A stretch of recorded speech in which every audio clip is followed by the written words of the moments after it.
Yes, yes, y'all. We don't stop. It's that time of year again. It's sweater weather. I love it. If you couldn't tell, I don't love it. Anyway, this is we got the kerosene heater running. This is an old kerosene heater. I got it from some dude, some really bougie neighborhood, for like $40, like a long time ago. And it came with the white can for kerosene over there in the corner. Can't see it, but not a big deal. Anyway, we are doing the final prep to get this car on the ground so that we can load it up on the trailer tonight and get Manny off to the races, literally. So in order to do that, I mentioned in the last video, but car needed water and the car needed transmission fluid. So the transmission fluid hath arrivedeth. And so let's unbox this bad boy. So Torco MTF RTF mix is what I typically use. So this is the RTF, go figure, the one that's the most expensive. They didn't have in a bag, but the RTF is like $25 a bottle. This MTF is like $15 a bottle. I run a half and half mix in my transmissions.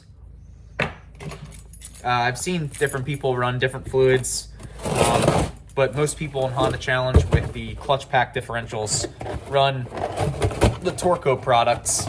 I haven't really compared them to anything else to know if they're better than anything or not.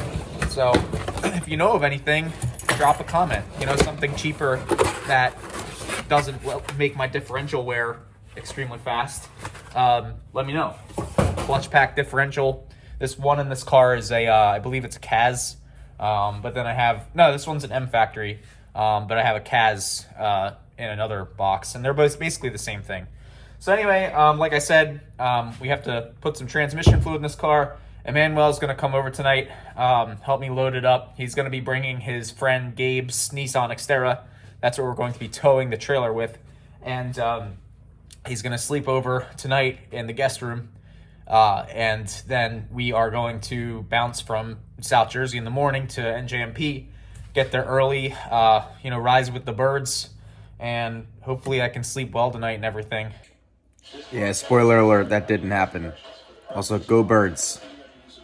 So, yeah, it's cold, man. I don't like this. I don't like this at all. All right, so we got the transmission fluid in. I just took water from the tap and put it in the motor because I don't have any DI water. And it's going to be in for one race, and then it's going to get taken out of the car because winter is coming. Winter is coming. And so I'm not really worried about scaling or anything like that. I had to get a bunch of stuff moved out of the way. All this stuff was sitting behind the car so that I could get the car raised up in the back so that I could get the transmission fluid in the car. The procedure is basically level the car off, fill up the transmission at the top bolt of the transmission. There's a fill bolt and a drain bolt. And once it starts coming out of the fill bolt, you plug it back up, but it has to be level. So we are charging the battery. The battery somehow died, which is annoying. I did have a battery tender on it, so either it wasn't connected correctly or something. So we're doing a quick jump for the battery, and I'm just turning the motor over with the spark plugs disconnected from the coils. And the idea is basically just get the oil system primed so that the car's not running on low oil when it first starts up, and then we can button up the rest of the car. I do have my intake plugged in for the intake air temp sensor, and then we're basically going to put the flow stack, the velocity stack, and the intake back on that intake air, the tube for the intake, and yeah, everything should be good. So stay tuned. So yeah, last hour or two have been eventful.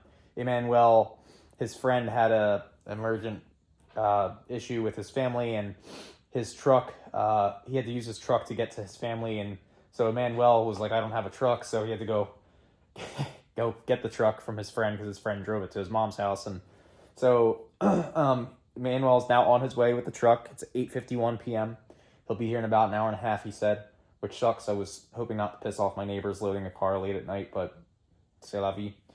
And so we got the car on the ground, and we got the wheels on. So I gave Manny the wrong information for spacing the caliper out on this side, so I had to redo that so that way we could fit the wheel on. So the wheels on this side, I also, primed the oil system before I started the motor, and battery was really dead. So we had to charge the battery. Then I got the car to run, and I was bleeding the coolant, so I bled the coolant. And while I was doing that, I noticed that my dash was not giving me any data at all. So I started troubleshooting, and I started looking for anything I could find, unplugged things, bad fuses, and I couldn't find anything. So I plugged my laptop into the ECU while the car was running, and the car was giving me water temperature. Now my water temperature goes from the engine bay to a CAN bus module, which is right there, and that CAN bus module communicates over a CAN bus to the ECU and to the dash. So the dash and the ECU both read the CAN signal at the same time for water temperature and a bunch of other things. If the ECU is reading water temperature, but the dash is not, and I verified with an infrared thermometer that the temperature was actually a real temperature, then that means that the dash is somehow not getting CAN bus. Now I have had this issue in the past where it wasn't fully plugged in. I unplugged it and plugged it in multiple times. I couldn't get it to work. So we, all things considered, for 2 months worth of the car not running and starting it up just now and bleeding it and putting a new clutch in and kind of getting my feet wet again with car maintenance, we did pretty good. Car runs. It just doesn't have any data, which is bad because we need water temperature for sure. Speed and miles per hour, speed and RPM would also be good, but hey, you gotta take what you can get, right? So anyway, enough jibber jabber, as Taylor Ray would say. So yeah, car is currently sitting with the power off. We're going to recycle the power after it's done draining all the electricity from the system, and we're gonna see hopefully if the dash works. Fingers crossed. All right, y'all. I have good news and I have bad news. The good news is I found the problem with respect to why the dash isn't getting any data. And then I have two things for bad news. One of which is it's really cold and I hate the cold. And the second set of bad news is the connectors for the DTM connector that the AEM stuff uses. They actually ripped out. It was probably my fault. I probably ripped them out. So to remedy problem one, we're firing the kerosene heater back up. To remedy problem number two, I got some comfier garage gear on, stuff that doesn't smell like nasty cigar smoke. But don't worry, I will make it smell like cigar smoke because that's what I do. And then I'm going to sit over here and fix this connector. So that's what we got to do. And Emmanuel is supposed to get here in 1 minute, technically. I just realized that my broken 4Runner is out there. So we're going to have to move that. Emmanuel's like, we're going to have to push it. I'm like, no, you dumbass. Like, we're going to use your truck. And he's like, oh. Emmanuel, if you're watching this, you're dumb. And I hate you. We are going to be famous someday. Are we recording now? Yes. Oh, hello. Word. So this is... There you go. Yeah, this is what it looks like. So all of those ripped out. So it looks like 1, 2, 3, 4 wires ripped out. I got one in my hand, which is not focusing. That's not good. So yeah, that would explain why my car was not getting data to the dash, because 4 of the CAN bus wires were totally ripped out. So now we have to repin them, but the problem is I don't have the right pin for this. Did you give me that pin? I have it in my hand. Okay. Yeah, so this pin right here, There you go. this pin is a little bit too small compared to the ones I have down there. So Let's take a Manuel moment to was saying- appreciate what were you saying? the banger heater. Huh? Let's take a moment to appreciate the banger heater. Dude, I bought that for $40 from some rich guy. Thank you, random rich guy. All right. Ready.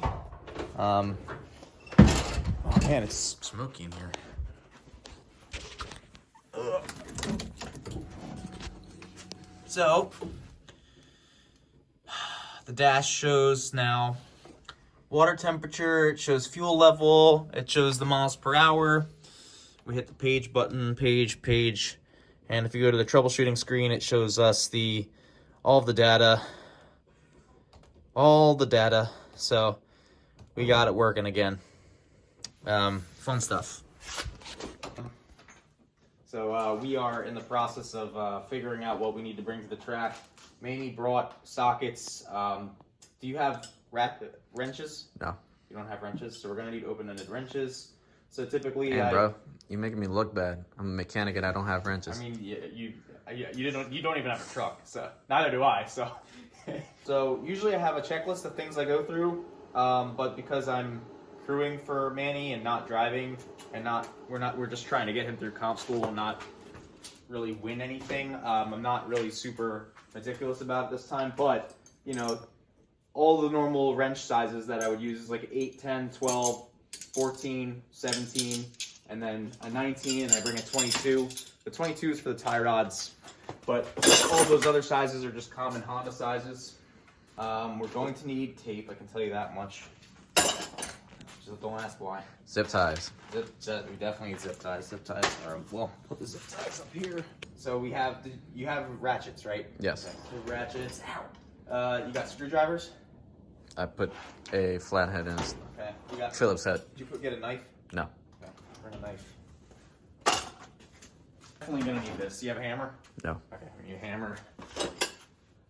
Dead blow. Usually you can get the splitter on. Sometimes. Torque wrench. Here's a jumper. You have a jumper box with you? We'll bring this. You told me not to bring it. Yeah. Ball joint tool will be useful to have because these cars suck.